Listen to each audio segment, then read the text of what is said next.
So there are some of the uh, these are some of the conversion rates that you need to know. So make sure you add them to your study sheets, right? But a lot of them you already know. 1 foot has 12 inches, 1 yard has 3 feet, which means it also has 36 inches.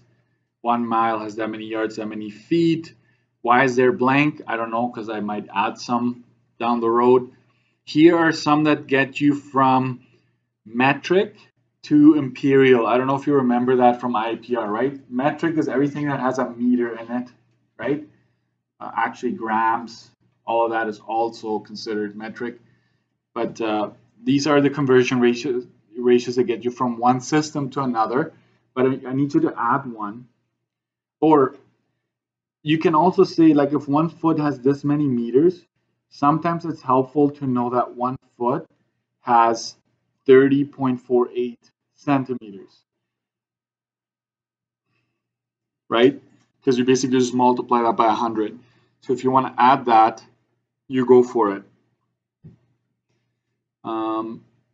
1 yard has that many meters. You can also say that 1 yard has 91.44 centimeters.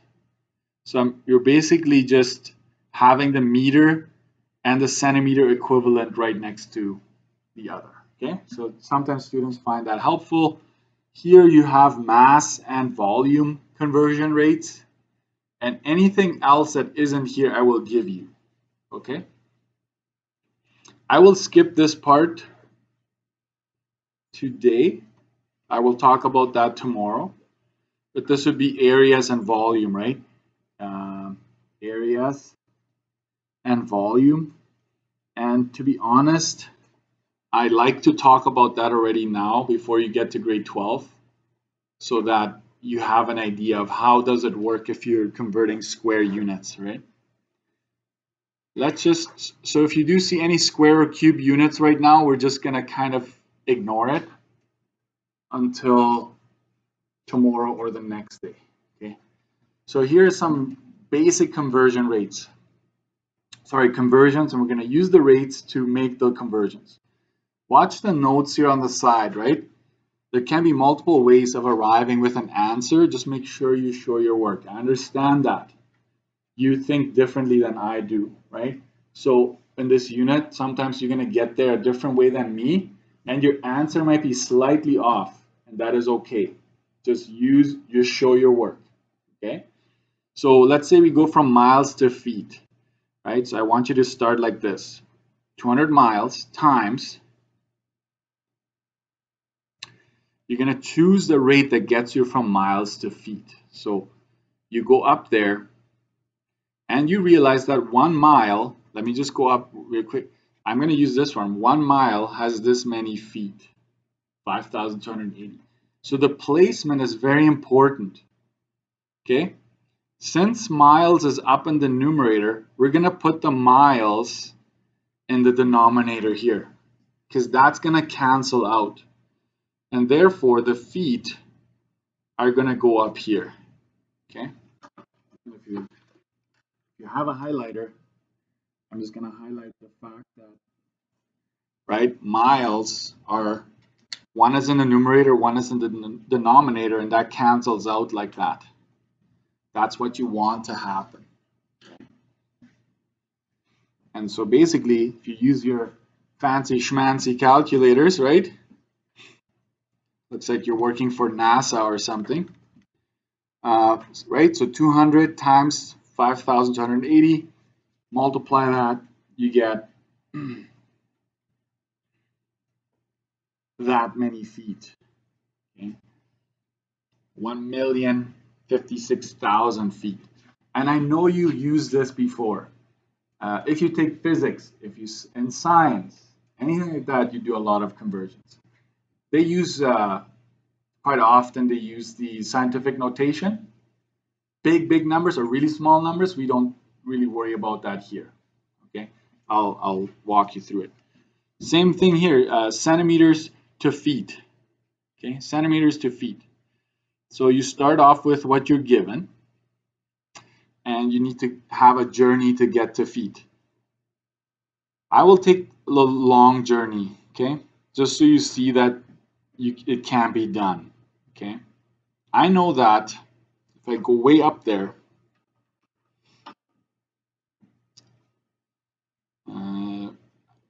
I'm going to use this one first, centimeters to inches, right? Centimeters to inches. You're like, Mr. Dixon, I have feet and centimeters right here. Can't I just use that one? Yes, you can. But I just gave you that right now. But just imagine you didn't, right? So then you know that 1 inch has 2.54 centimeters, right? And that gets rid of centimeters, and centimeters cancel out. That's perfect. If you performed this operation right now, you would be left with inches, right? Inches is all that remains. You still have to do one more step. You know that 1 foot has 12 inches. Where does the 12 go? It will go down here. Okay, so 1 foot has 12 inches. And that's when I use my other highlighter. Right? Those inches will go. And all you're left with is feet. I will just make sure you understand this. You got to go 347 times 1 times 1, which leaves you with 347 feet, divided by 2.54 times 12. 2.54 times 12. That's 3048. And then at the very end, you divide them, right? 347 divided by, I can just go copy that number, right? Go arrow up, highlight that 3048, hit enter, it pastes it, then hit enter one more time, and that's your answer. You're thinking, Mr. Erickson, it was way faster to just go type 30.48. True. I just want to show you that feature because sometimes. And at this point, you round to 2 decimals. Oh, it's at 8, right? 11.38, because that 4 keeps that 8 where it is. And we are in feet. Okay, so that is your final answer right there. Okay. You want to try it? Am I jumping too fast here? I think you can handle. Take a risk. There's zero risk actually right now, but just attempt to convert millimeters to inches and kilometers to feet. And notice that there's lots of space, so even if you get it wrong, you can just cross out your answer and then copy down the way I'm going to do it. So go ahead and do that. I'll just silently work through these because I see that most of you already have something going on there.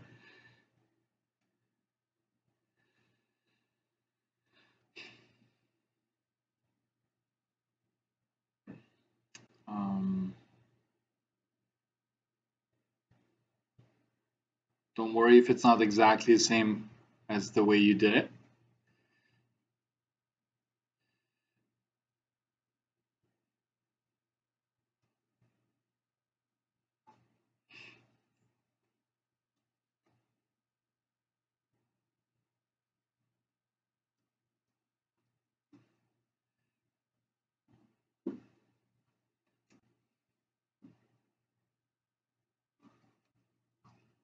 Something like that, 1.08.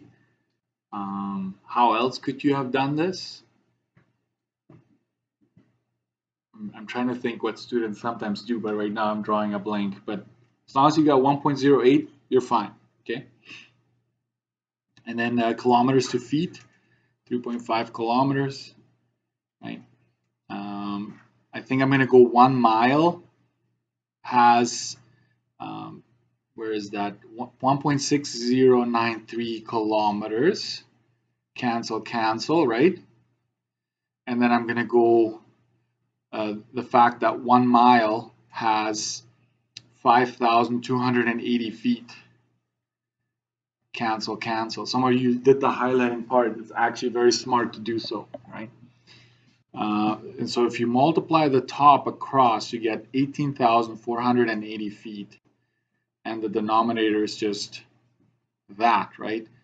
And if you divide that, you get 11,480 483.25 feet.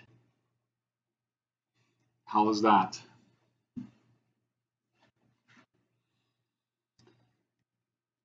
Okay, good. You can write that down. And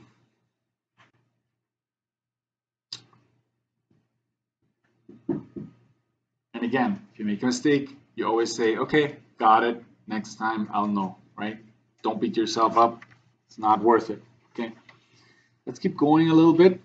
As I said, if you see anything with square units or cube units right now, skip it for now, okay? So I'm going to skip that. I'm going to go to converting rates, okay? So on page 2,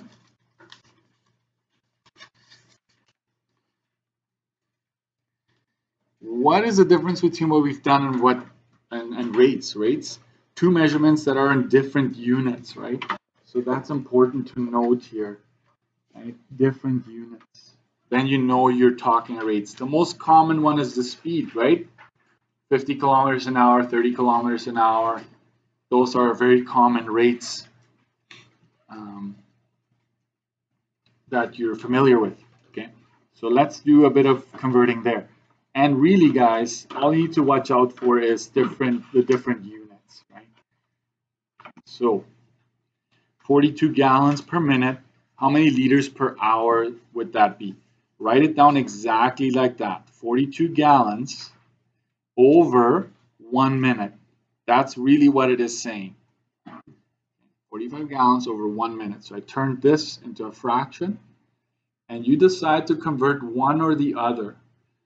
My first goal will be to go from gallons to liters, right? So I'm kind of getting the gallons to liters. That's going to be my first focus here.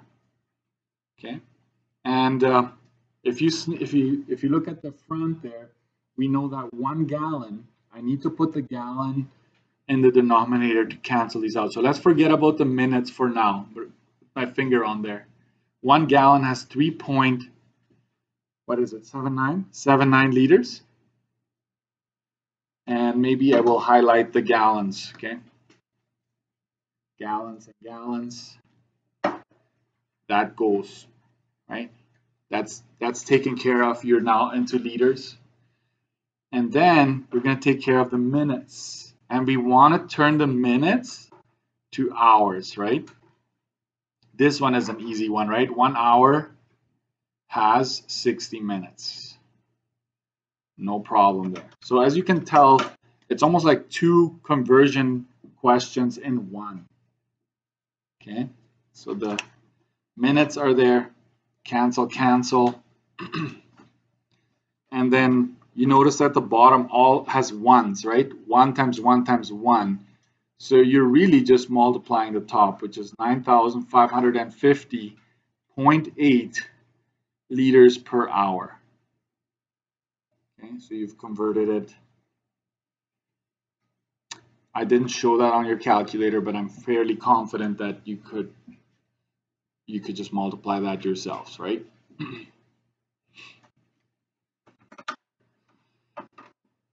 Okay, so I need you to understand this. This is a rate and it's constant. It's always the same amount of liters per hour. If this were true, the question is now asking how many liters, right, would you have in 5.5 hours? This is when I ask you to set up a proportion, right? So what I'm doing is I'm taking the 9,550.8 liters over 1 hour, and I will say, okay, that has to be equal to, if this is the same every hour, then in 5.5 hours, right, how many liters would this pump, let's say it's a pump, how many liters will this pump have transferred in 5.5 hours?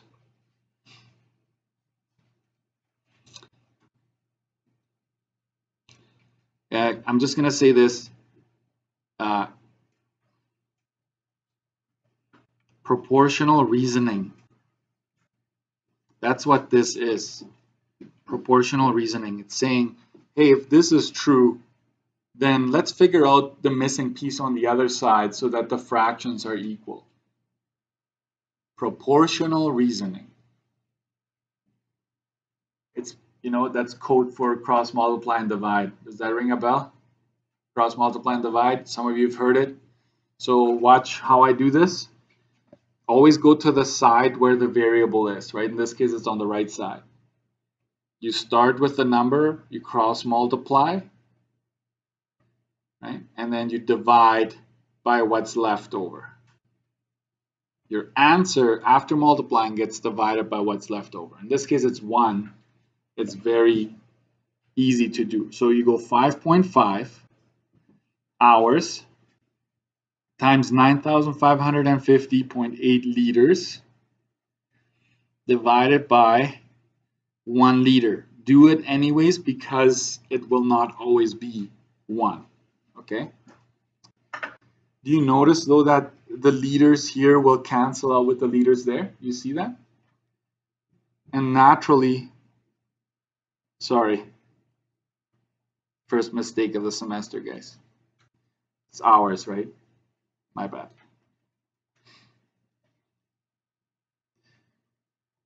I do make mistakes, so you gotta watch out. Okay, so cancel this, cancel that. We're left with liters, which is what we expected anyways. I don't need you to have the units in there normally. I just wanted to show you that. Okay. So 5.5 times 9,550.8 gives you a grand total of 52,529.4 liters. In 5.5 hours, right? Let's make sure we understand that. But this is the amount of liters that will be pumped or transferred in that amount of time. Okay. So I kind of want to, I hope this is not going to make it too messy for you, but right, like we took this and transferred it over to the proportion, right? Once you figure out that, boom, and then we go.